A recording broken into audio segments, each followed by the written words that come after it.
Hüseynov Fuad Əsgəroğlu, Hüseynov Fatihin atasıyam.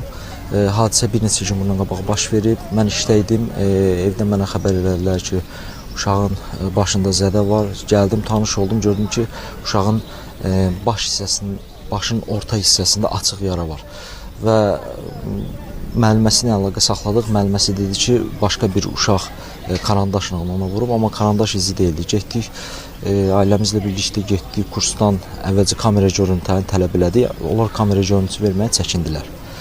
Sonra bizim təkidlərimizdən sonra kameranı baxdıq və kameraya baxan müddətdə müəlliməsi özü dedi ki, mən vurmuşam, səhv eləmişəm və kamerada açıq-aşkar görsənir ki, köməksiz vəziyyətdə olan az yaşlı bir uşağa, yəni 4 yaşlı bir uşağa bilərəkdən fiziki, sərt bir cisimlə xəsarət yetirir və uşağı başından qan axır və ilkin tibbi yardım göstərir.